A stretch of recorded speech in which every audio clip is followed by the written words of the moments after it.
بسم اللہ الرحمن الرحیم۔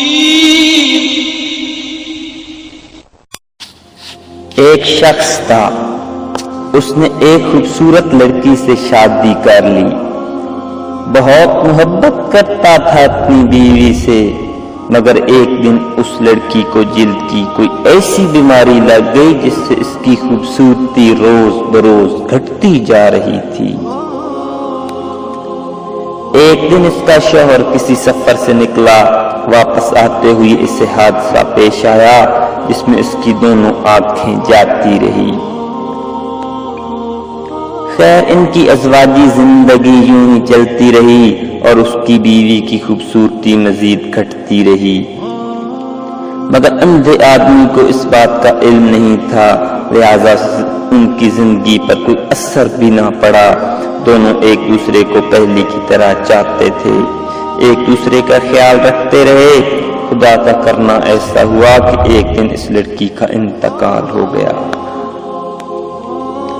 اس کا شوہر نہایت غمگین تھا اس صدمے سے، جس کے باعث اس نے اپنا سب کچھ فروخت کر ڈالا اور اس شہر کو چھوڑ کر کسی دوسرے شہر جانے لگا۔ جاتے ہوئے رستے میں ایک شخص نے پیچھے سے آواز دی اور کہنے لگا، اکیلے کیسے جاؤ گے؟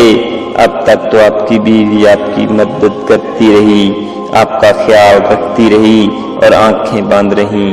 اندھے آدمی نے جواباً کہا، میں اندھا نہیں تھا، مگر ایسے دکھائی دے رہا تھا جیسے میں اندھا ہوں، کیونکہ اگر ایسے یہ پتہ ہوتا کہ میں اس کی بدصورتی دیکھ سکتا ہوں تو یہ احساس اسے اس کی بیماری سے زیادہ تکلیف دیتا۔ اس لیے میں نے اندھے ہونے کا ڈرامہ کیا۔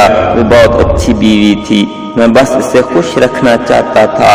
اس واقعے کو بیان کرنے کا مقصد اس سے سبق حاصل کرنا تھا کہ کبھی کبھی ہمیں کسی کی غلطیوں پر اندھا بننا چاہیے، ان کی غلطیوں پر یا خامیوں کو نظر انداز کرنا چاہیے تاکہ ایک خوشحال زندگی گزار سکیں کہ مخلوق کوئی بھی کامل نہیں مگر صرف خالق۔ لہذا رشتے کی مضبوطی کا باعث کسی کی کاملیت نہیں بلکہ رشتے کی مضبوطی کا راز اس بات میں ہے کہ ہم اپنوں کو ان کے تمام تر خامیوں اور غلطیوں کے ساتھ دل سے قبول کریں۔